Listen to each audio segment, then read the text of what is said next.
Today, we become legends. Hey, my name's Inter, and welcome back to the channel, and it's finally here. The Smite 2 Open Beta 1 patch is going to be dropping basically as this video goes out, maybe even slightly before that. It's basically patching as I record this. And we've got patch notes to go over. Obviously, we kind of know a lot of what is coming in this patch, but there might be some more things and specific information in the notes as well. A ton of stuff is coming if you've not been keeping up with the news. And it's going to be an absolute massive patch for the game. So yeah, without further ado, let's just jump right in. So first up, we have some general changes. There's going to be an overhaul of the death recap and combat log. You can access it through the T screen, of course. When a player is eliminated, the death recap HUD panel will display automatically. This is something we've seen. In the bottom right, it will just come up and display automatically like a sort of summary of the damage that you took, but T screen will have more information. And yeah, this is all the stuff that it's going to show. They've got some screenshots down here. So this is the like quick recap that will appear in the bottom right. If you just want to see like a rough overview of like the damage that you took right before the end, it shows what did the killing blow. And then this is the full like recap T screen, which looks a lot better. This is definitely a lot better than it looked like previously in terms of just like visual presentation. And hopefully they fixed a lot of the bugs where like certain ability icons don't appear and certain names of abilities don't appear and stuff like that. The death recap before was clearly very work in progress, and this one hopefully will be a lot better. There's also a new end of match victory defeat experience where the Titan dies with a camera pan animation and audio. So this is kind of similar to Smite 1. It took a while for this to get into the game, but yeah, it's going to be a little bit less anticlimactic at the end of the game. The Titan will actually have a death animation. Text chat is coming. It's one single line, but this is something a lot of people have been asking for, myself included. It's very handy to have in the game. The game has felt very sort of soulless without text chat. I feel it kind of loses a lot of that community feel. You know, it doesn't really feel like you're playing with people. Yes, VGS exists, but you can't really, you know, actually talk to people. It's just like VGS lines. And now you won't have to do stuff like need healing, cancel that to ask your team to buy anti-heal and stuff like that. I had a funny Ymir player doing that in one of my games yesterday. It was pretty funny. But yeah, we finally got text chat. You can finally, you know, talk to your teammates. They've added a play again button at the end of the match lobby. That's a nice little QOL feature that of course existed in Smite 1. They have increased the mastery level that can be achieved in co-op modes from level 4 to level 7. So if you do want to be playing those co-op modes, if you may be more new to the game or whatever, you can actually get up to pretty high mastery levels now via co-op.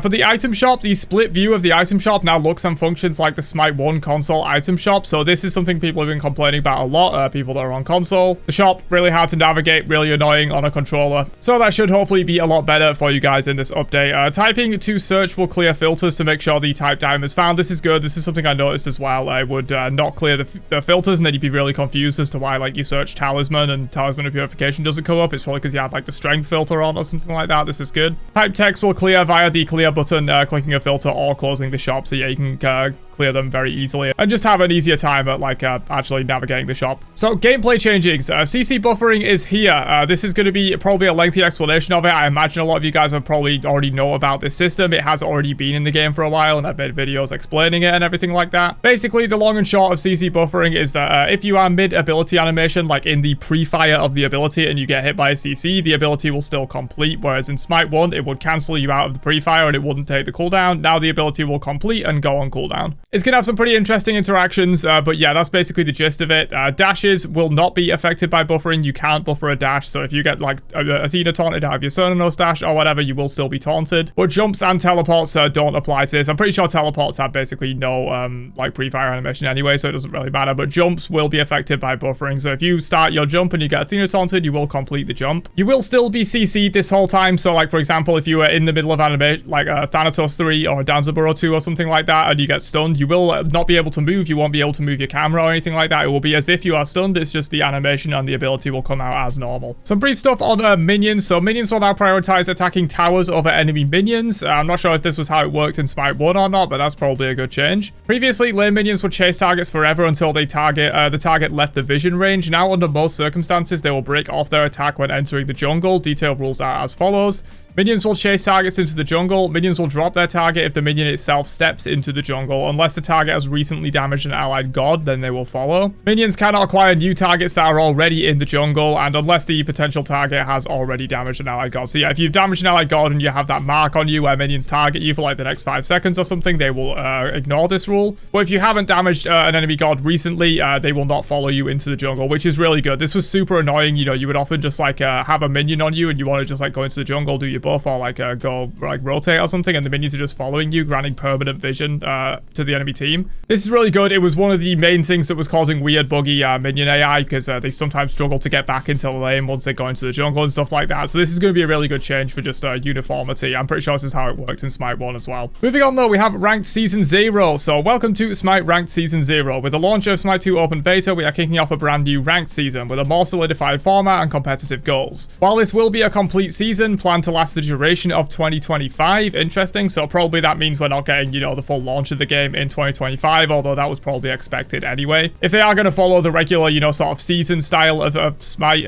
1, where big updates come in January, new seasons and stuff, maybe the full launch of the game will be start of 2026 in January potentially. The 0 means that there may still be changes coming to the ranked format and matchmaking over the course of this season, so yeah, it won't be quite as test season-y as the test season was, but it will still be a little bit of a test season. They're still kind of like figuring things out with ranked. And season 1, presumably on the official launch of the game, maybe in January next year, will be the official start of like ranked season 1. We have incorporated many lessons learned throughout the ranked test season, so we want to extend a huge thank you to those who played ranked during the closed alpha. Your contributions to improving the ranked experience was invaluable for Smite 2. So pre-season. Season 0 will kick off with a week-long pre-season, which will start with the open beta patch today. Players will maintain their skill rating from the previous season as we perform one final test of the most new functionality. Player ranks will be reset, and Season 0 will officially begin January 14th, 2025, so that's next week on the same day, Tuesday. So yeah, when this patch launches, don't be concerned if your rank is the same as it was in the test season. That's going to be staying the same for the first week of this patch, and then it's going to be the full hard reset. Seems like they want to test a few systems, make sure they're okay with the current MMR values rather than hard resetting everyone, which will make things even more complicated. So the season and split format, there will be 4 ranked splits, winter, spring, summer, and fall, and they will represent an opportunity to shake up the ranked ladder and earn rewards. The first round of ranked rewards based on achievement will be granted at the end of the Season 0 winter split. So yeah, it seems like it's going to be ranked rewards at the end of every split instead of at the end of every season, which is how they've normally done it. In terms of resets, there will be a hard reset at the start of every new ranked season. So hard resets have historically been a period of reduced matchmaking quality due to the complete wipe of skill data. Smite 2 will preserve some skill data while still providing a fresh start for players. Skill rating will be hard reset to 0 for all players. However, all other player matchmaking data will be adjusted much closer to the median value and then entered back into calibration phase, where adjustments can happen much more quickly for players but not completely wiped. So I don't really know what they mean by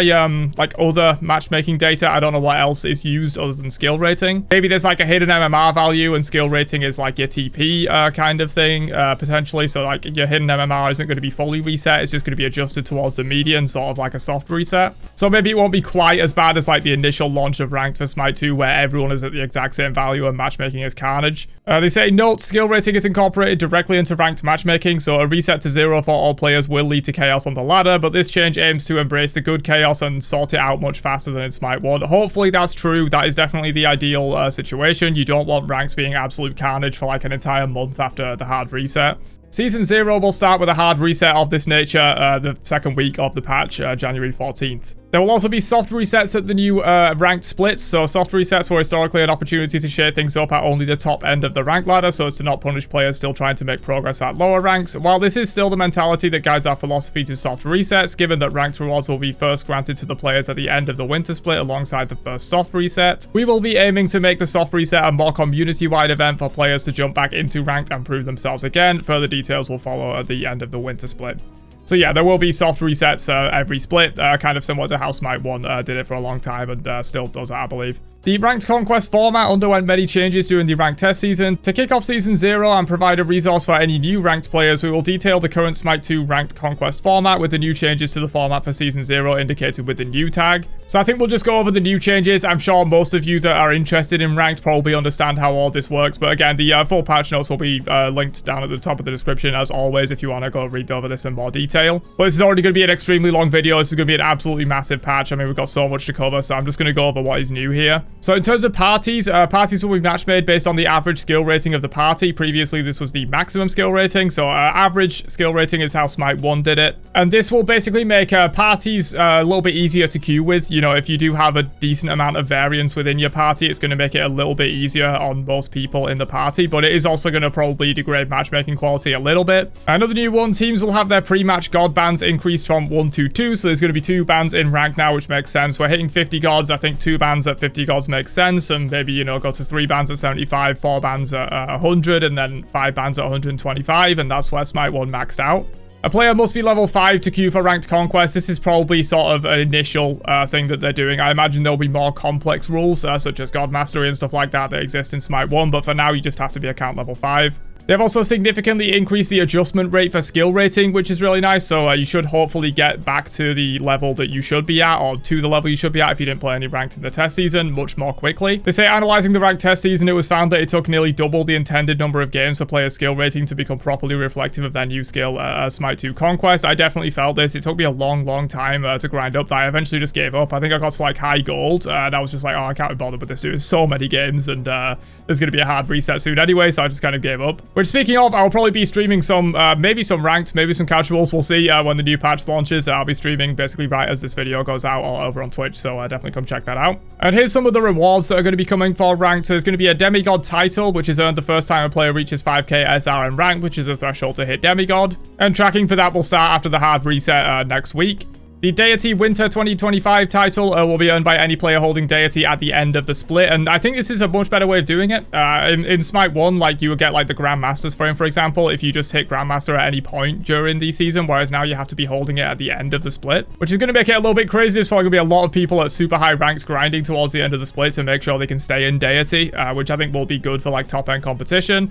And it also means you can't just cheese it by being one of the first people to demigod, you know, even if you're not really worthy of being Deity. Like, I could probably hit demigod, maybe. I could hit, like, mid-masters pretty consistently in Smite 1, and so, like, if I could be bothered, I could just grind, like, the first 4 days or something, be one of the first players to hit masters, and you immediately get grandmasters, and you basically get the frame for that. You didn't actually have to end the season or the split in grandmasters, whereas now you'll have to end the split in Deity to actually be granted that title, so that's going to be a much more accurate representation of if you're actually worthy of Deity or not, rather than just being one of the first people to hit demigod. They're also going to have the Ranked Speedrunner 2025 title, which is going to be the first 10 players to reach 5k SR, so basically demigod. First 10 players to reach demigod will get this title. Ranked Borders are also going to be returning. This cosmetic will display a player's highest achieved rank for Season 0. Okay, so for the border, you're still going to be, like, if you do hit Deity at any point, you're still going to get the Deity border, but for the title, it seems like you have to hold it at the end of the split. But the way to earn this border has been changed slightly for Smite 2. A player will first be eligible to earn their ranked border at the end of the Season 0 winter split. To earn the border, a player will be required to complete a minimum of 10 ranked wins. That's nothing if you play ranked consistently. The rank displayed on a player's ranked border can be improved if a higher rank is achieved. This is good. This is how it always should have worked in Smite 1, in my opinion. So basically, like, it's going to be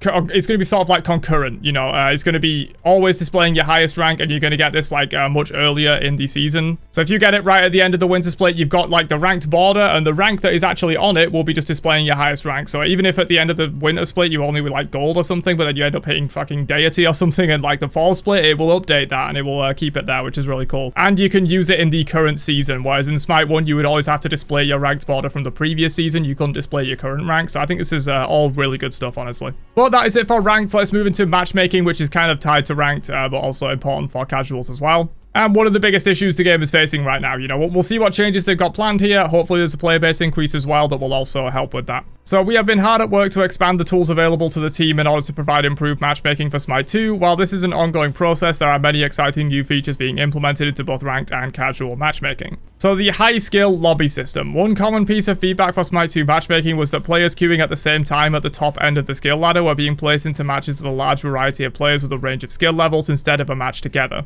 This new system runs alongside the standard matchmaker and heavily prioritizes immediately creating a match consisting of only top-rated players if a balanced match for those 10 players exists. So yeah, if you've got like 10 SPL players queuing, it will just immediately throw those 10 SPL players into a match without considering anything else, pretty much, rather than like, you know, trying to find diamond players to throw in there to balance the match a bit more. It will just be like, okay, these players are all insane, let's just throw them all into a lobby, rather than like specifically trying to get them a specific average that would actually make the match work, which might pull in lower end players. This allows for us to be more restrictive for matches of all skill levels due to the reduced pressure to find matches for high skill outlier players. This system will be active in both ranked and casual. Interesting. And this system will be live January 7th. I wonder how high this is going to go up, because like I consider myself a pretty good player. I consistently hit masters in Smite 1, and if I tried, I could probably consistently hit demigod in Smite 2. But I don't know if it's going to be, you know, only the super top end players. You know, I might not qualify for this, but it would be quite cool to actually experience this.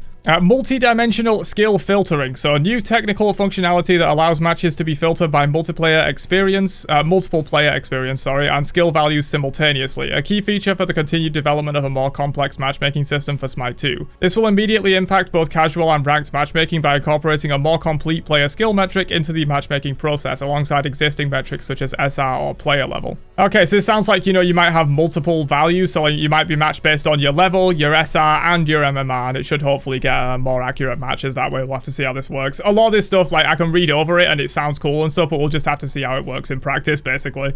Region-specific matchmaking. What works best for one region may not always work best for all regions for a variety of reasons. For example, this allows us to place tighter restrictions on matchmaking for higher population regions without disproportionately disrupting queue times in lower population regions. So, right, as I said, it's going to be a bunch of jargon that we won't really fully know until it's implemented. This is definitely something that is obviously going to be really good for the game, in my opinion. You know, the same kind of matchmaking algorithms being applied to NA at peak time compared to being applied to OCE at off-peak time is just not going to work. So this should hopefully be better in terms of, like, you know, in the high population queues like NA and EU at peak time, you'll be able to have better matchmaking, but in like stuff like OCE or LATAM with slightly smaller population sizes, sometimes significantly smaller, you will actually be able to find gains because the matchmaker won't be trying to apply these restrictions to, like, you know, if it was searching and like 10,000 people are playing on NA, but like 1,000 people are playing on OCE.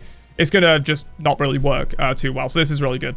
New player matchmaking as well. Progress is being made towards an improved new player matchmaking system. This includes a more frictionless process for players for the first few matches, better separation of new players from more experienced players, and the ability to backfill matches with bots when necessary. So this is good. I hope there is a notification for if you get backfilled with a bot. It probably won't happen to me. It's probably going to be more so for new players, but that will be good to see. But it's nice that they're looking at separating new players out from the rest of the player base, because that's just going to result in bad times overall. If those players do get put together, you know, it's bad for the new players, they get stomped. It's bad for the experienced players, they don't get an actual match, they just get stomped. More information to follow soon. So again, this is another one. We'll have to see how this is actually implemented and whether it does make a difference or not. But that's all the matchmaking changes. So they do have some specific changes coming as well as hopefully a general population increase. So matchmaking, I think, will undoubtedly be better on this patch. You know, it's just a matter of how much is it going to be better. Moving on to the Conquest Changes, which I'll try and cover a little bit quicker. I've just realized we've already been recording for about 20 minutes and we're not even like 25% of the way through these patch notes. Is going to be a very long video, so we'll try and cover some of these stuff that's already been shown a little bit quicker. I do have full videos on a lot of this stuff. You can search them up on my channel if you're interested. So layout changes, they have moved red buff closer to mid, they have moved yellow buff further back, and they have reduced the overall number of islands to streamline pathing. They have added 2 harpy camps next to each of the side teleporters on both sides. So there's 2 harpy camps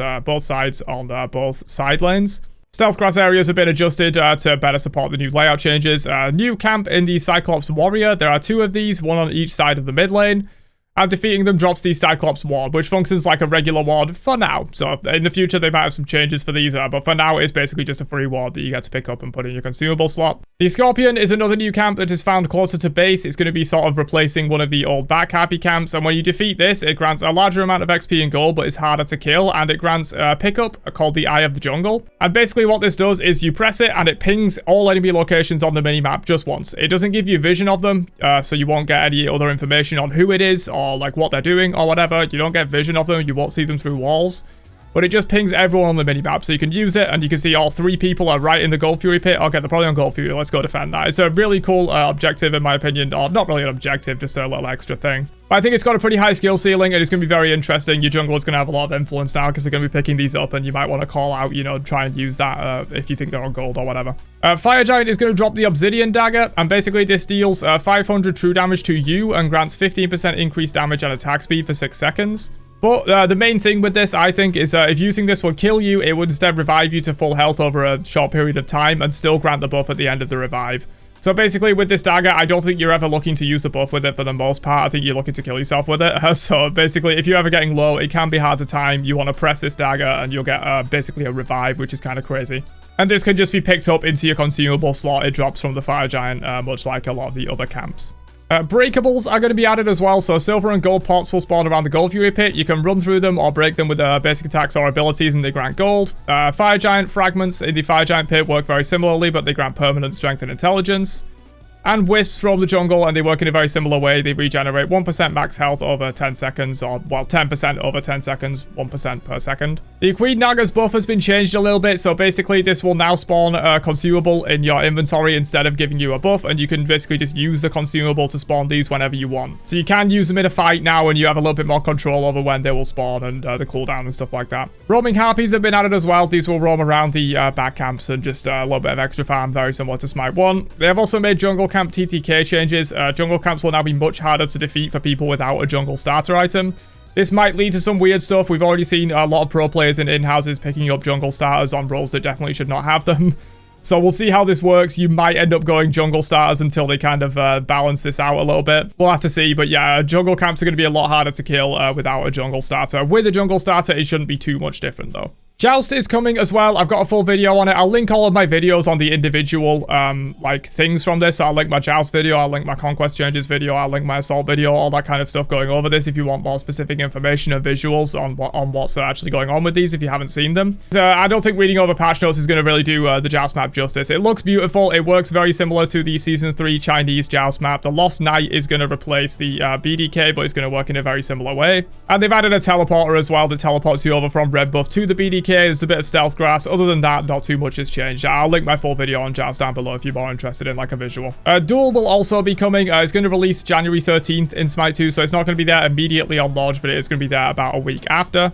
Duel is unranked and played on the Joust map. Each player gets 2 bans. This mode does not award gold for First Blood. I don't know if that's the same in Smite 1. I'm not a duel player. Titans have massively reduced max health. Lost Knight base stats have also been reduced as well to make it a little bit easier to kill. Assault is also coming. This is basically Assault is Conquest mid lane with the rest of the map boarded off. It's a bit scuffed at the moment. It's going to be getting its own map at some point, but they just didn't have the development time. And so basically we've got scuffed Assault on the Conquest mid lane to kind of tide us over until we can get a real map. It's going to have a lot of the similar Assault rules. There's going to be healing pods. There's going to be random pick, no recalling to base, no healing, all that kind of stuff, no buying items. And the only thing that's mainly different is there's now like a rotating pad where it can spawn a bunch of different consumables. It can spawn the new Queen Naga buff where you can spawn the Naga soldiers whenever you want. It can spawn the Fire Giant's Obsidian Dagger. It can spawn jungle buffs. It can spawn a bunch of different stuff. And so basically in theme with the randomness of Assault, that pad is going to spawn anything basically from the jungle camp consumable pool. But yeah, other than that, not too much to talk about with Assault. I can also spawn the Runic Bomb as well. Yeah, the Runic Bomb is pretty funny. But again, I will link my full Assault video down below if you're more interested in the details and the visuals. Arena, they have increased the gold per second and the gold reward from minions, and last hitting minions now gives bonus gold after splitting, so just a little bit more gold available in Arena to scale your builds a bit faster. So Aladdin is going to be coming, releasing January 13th, so he's not going to be available today. He's going to be available about a week from now. Aladdin is not going to be available immediately, which is kind of sad. I don't know why he's not available immediately, but he's not going to be. Again, I've got a full video on Aladdin. That will be linked down below if you're interested in more details, if you've not been following the news cycle quite as closely. But we'll do a little bit of a brief overview here. So he's going to be magical damage, melee, hybrid scaling. He's got a pretty interesting hit chain of 1, 1, 0.33, 0.33, 0.5, and the final 3 hits will do a cleave in like a cone in front of him, which is pretty cool. His passive, you get 3 wishes from a lamp that spawns in your inventory. You can wish for wealth, which is instant gold and more gold on kills and assists for 3 minutes. Immortality, you can wish for, which instantly revives you if you're dead and gains movement speed when leaving the fountain. And wish for power instantly resets all ability and item cooldowns and resets 2 charges of genie strength.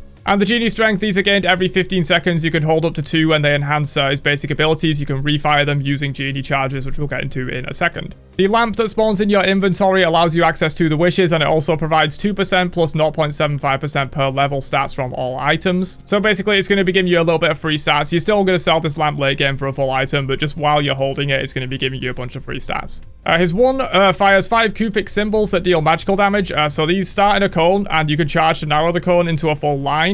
So you can do an instant shotgun that will spray them out in like 5 directions, or you can charge it for a full line, and using a Genie Strength will recall the symbols back to Aladdin, dealing damage on the way back as well. His 2 is a dash that deals increased damage based on missing health, and after the dash you can use a charge of Genie Strength to make the Genie punch the ground 5 times around you, dealing very high damage. Agile Run is one of the more flashy abilities. You dash forward, and if you collide with a wall you start running up or along it based on the angle of attack, and you can then jump off the wall whenever you want, or you'll be forced to jump off the wall after a certain amount of time. And while you're running along the wall, you can refire the ability to use a genie charge, and that will knock up on the landing. And finally, the ultimate, you throw forward the lamp and you enter a separate arena, which is basically a isolated 1v1. Aladdin will generally get the advantage in this 1v1, so he will gain more healing when the lamp hits. He will gain more protections, more cooldown rate than the enemy will get, but the enemy will still get some of that. The lamp will be left behind on the battlefield, so you can kind of jump into it using the interact key if you're outside. So people can come in to interrupt the 1v1. It creates some crazy scenarios. It's a really cool ability, yeah. But again, I will link my full Aladdin video down below if you're interested in a more visual look and a more in-depth look at Aladdin. Mulan is also going to be coming. Again, I've got full videos on this. I will link them down below. But basically, Mulan's main new features are the training grounds, which you get a consumable in your inventory every certain amount of time. I think it's every 3 minutes.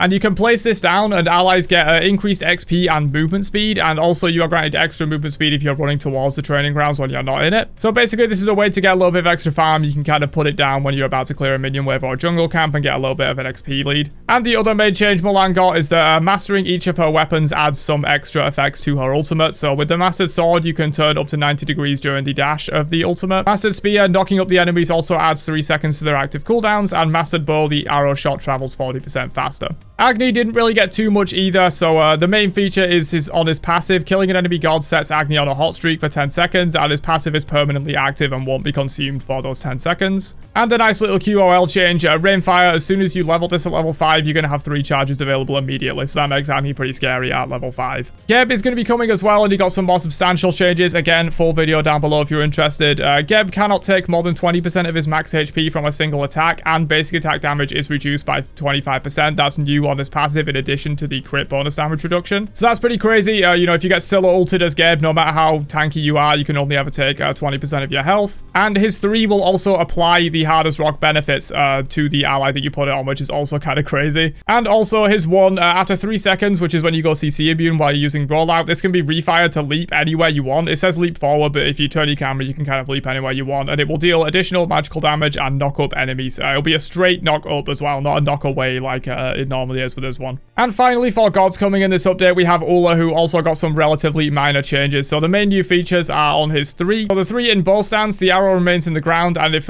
you switch into the other stance during that time, it will slow enemies in the area. And the 3 works very similar. The axes remain in the ground. If you switch back to bow stance during that time, it will reduce enemy physical protections. Next up is aspects. Again, full video down below if you want a little bit more information on these. But aspects are basically going to be a way to alter a god's kit to kind of shift them towards a different playstyle or even a different role within Conquest or a role within the team in general. These are completely optional. You can use the base kit if you prefer the base kit, and for certain roles, you know, if you're just playing like Athena in regular support, you will probably still want to go with the regular kit, but the aspects are a way to kind of change the base kit to make them fill a different role. All the aspects are here. Patch notes will be linked down below if you're interested in them, but we'll just pick a few out here to give a general idea. So Athena, that I just talked about, Defender of Olympus now targets visible enemy gods instead of allies. This deals no landing damage, but causes the enemy to take increased damage while Athena is channeling. So yeah, like I said, these are optional and they won't always be the best way to play the god. So if you're playing Athena in support, you probably don't want to be ulting to enemies. You want to be ulting to allies to protect them, give them that damage shield. And there will generally be a trade-off for a benefit with these. So, you know, Athena can now go to enemy gods, but she can't go to allies and it deals no landing damage. That's the trade-off. Cernunnos is a pretty interesting one. Your basic attacks no longer fire projectiles, but deal increased damage. So yes, this turns Cernunnos into a melee god. They will now cleave and apply Shifter of Seasons effects to all enemies hit. And in addition, Horn Charge's cooldown is reduced when hitting an enemy god. So obviously the downside with this one is that you're no longer ranged. That's a pretty big downside, but you get a lot of benefits for it. Shax is another funny one.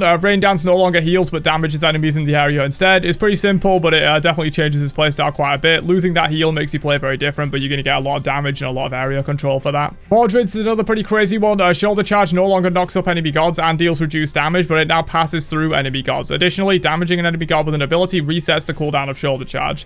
You may have seen some clips of this one if you've been following a little bit. It's kind of crazy. Every time you hit an ability on someone, you get to reset Shoulder Charge. It turns Mordred into kind of like a DIY King Arthur where he's dashing around all the time. It's really cool. Again, I will link the patch notes down below if you want more information on a lot of these aspects. Thanatos, Harvester of Souls no longer heals you, but provides permanent max health instead. And Soul Reap deals bonus damage and heals based on your max health. So it kind of turns Thanatos into a bit of a tank. Very good for solo in Thanatos. And that's the general idea of these aspects. They're going to be sort of shifting the god into a different playstyle or role. They are completely optional. Sometimes the base kit might be better, sometimes the aspect might be better. It depends how you want to play. Moving into God balance though, which we will cover in a bit more detail because they haven't really talked about a lot of the balance that is going to be coming in this update. Whereas a lot of these previous systems, they've already been talked about. I've already made videos on them, which will be linked down below. But we'll go over the God balance in a bit more detail. So Anhur is going to be getting a buff. Shifting Sands, they have decreased the cooldown from 14 at all ranks. It's now 14 down to 12. And Desert Fury, the final hit damage scaling is from 90 up to 100% strength now. Aphrodite getting a nerf back off. They have increased the cooldown from 12 seconds flat. It's now 14 down to 12. So in the early game, you're going to get a little bit less damage and CC out of that.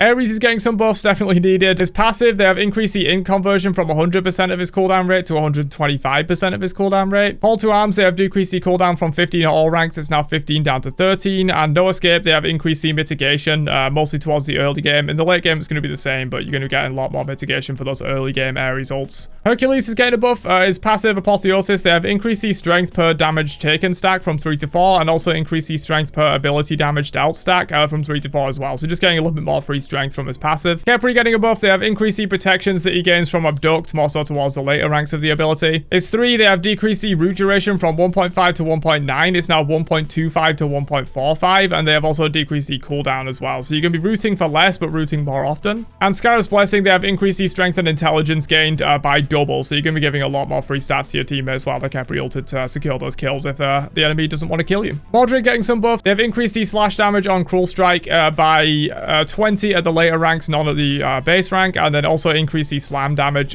with a similar change, so just a little bit more damage on Mordred's 1. Nemesis is getting a buff. Slice and Dice, they have decreased the cooldown by 1 second, and Retribution, they have increased the damage reflect by 5%. Soul's passive will now decay a little bit more slowly. Radiance, they have increased the damage per tick pretty substantially, especially towards the later ranks of the ability, and Disapparate now scales down in cooldown. Instead of 16 flat, it's 16 down to 14, so that should help a lot with their survivability. Moving on though, we have some new items coming in this update. So Dominance is going to be returning from Smite 1. This is the attack speed, mana regen, percent pen item. Odysseus Bow also going to be returning from Smite 1. This is the high attack speed. Every fourth basic attack does arcing lightning damage. A very popular item from Smite 1. And a completely new item in Linnean Bow, which is an active anti-heal item for ADC. So it comes with strength and attack speed for 2450 gold. And the active fires a poisonous arrow that pierces all enemies in front of you, dealing 110% basic attack damage and inflicting them with 40% reduced healing for 4 seconds. This arrow can crit and will go through walls with a cooldown of 20 seconds. And finally, we got some item balance as well. So Bumba's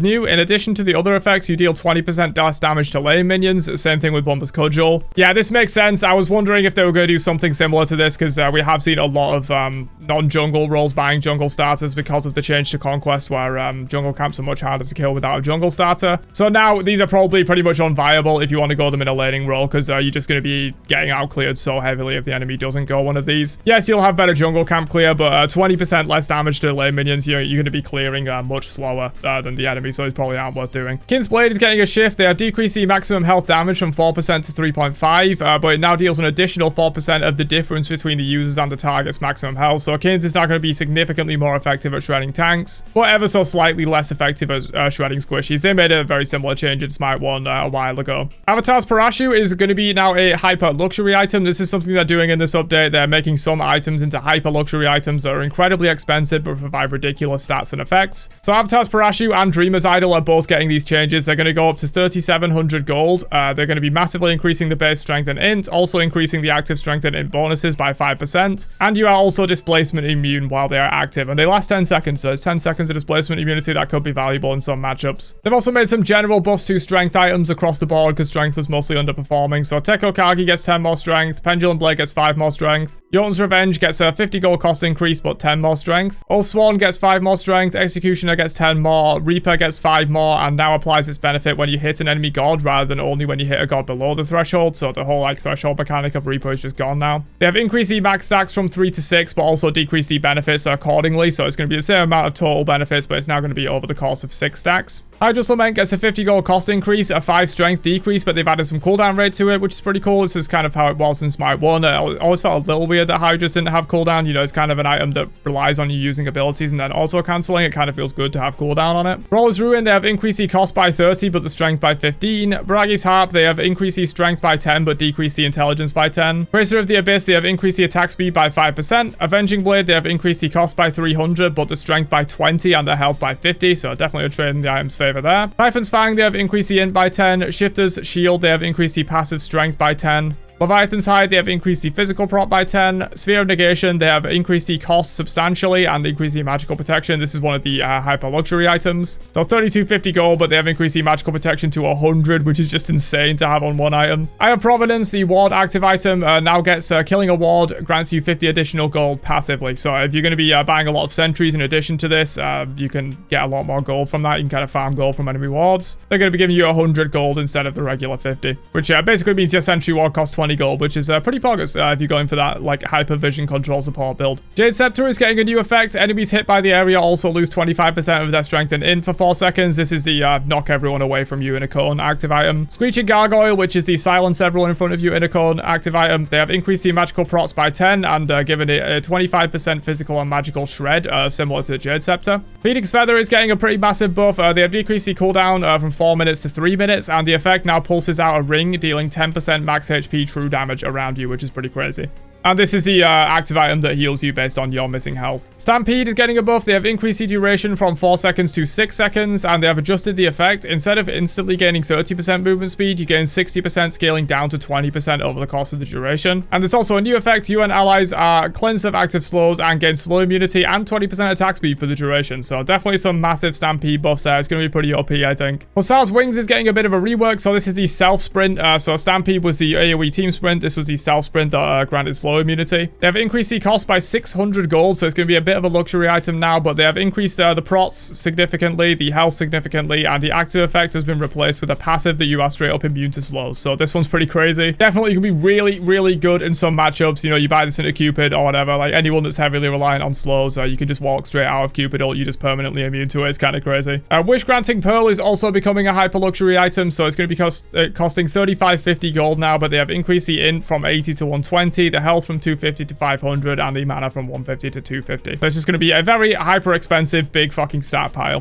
basically. Dagger of Frenzy is getting a shift. They have decreased the basic attack damage from 40 to 10 plus 2 per level, so it's just going to be a little bit less effective if you like rush this or whatever. They've adjusted the duration from 6 seconds to the next 5 basic attacks, and also decreased the cooldown from 30 seconds to 15, and getting a kill immediately resets the cooldown. So this is going to be a little bit more of like, you're going to be pressing this consistently, like every single minion wave basically. So you're going to have much better access to it, but it's probably going to give you less overall value per cast. Hide the Nemean Lion, they have increased the reflect damage and also the active reflect damage. Lifebinder, they have halved the cooldown from 30 seconds down to 15. This is the active item where you mark someone and then when you damage them, you heal and shield. Yogi's Necklace, they have decreased the health regen from 14 to 6, but you also now regenerate 0.5% max health per second. So this is very similar to Stone of Gaia from Smite 1. Elixir of Strength and Intelligence will now stack with each other, which is really nice for late game. You know, if you do have those games that are going like 50 minutes, you can just keep buying these potions and getting stronger and stronger, which is pretty cool. And with the addition of this and hyper luxury items, the late game should be spiced up pretty substantially. Purification Beads gets a cooldown decrease from 180 to 150 seconds. Phantom Shell goes from 140 to 120, and they have also increased the shield. Deathbringer gets 10 more strength and 5% more crit chance. Death Metal gets 5 more strength. Demon Blade gets 10 more strength and 5% more crit chance. So yeah, I think this makes sense. We have definitely seen a lot of builds go away from crit in like the last few months. People have just been building Kins, and then more recently this ridiculous Sunbeam Braggy's build. Sunbeam is also getting nerfed here. They decrease the strength by 5, the attack speed by 10%, and the active damage from 20 plus 25% is now 15 plus 20% of your basic attack damage. And finally, Triton's Conch, they have increased the strength by 5 on this item as well. There's also some bug fixes, but I won't go over these in too much detail. This video is already going to be ridiculously long, but there you go. That is the OB1 patch notes in as brief a time as I could make it. I did skip over a few things here just because it's stuff that's already been showcased and that I already have full videos on. I don't want to repeat myself too much and make this video like 2 hours long. Again, there will be links in the description to more in-depth videos with visuals about a lot of these changes. But it's going to be a super massive patch, man, and as I said, I'm probably going to be live right as this video goes out, streaming this new patch, because it is going to be dropping like immediately as this video goes live. So definitely come check out the stream if you want to watch me play this, and I'll catch you guys for another one later on. Have a great day, and peace out, you nerds.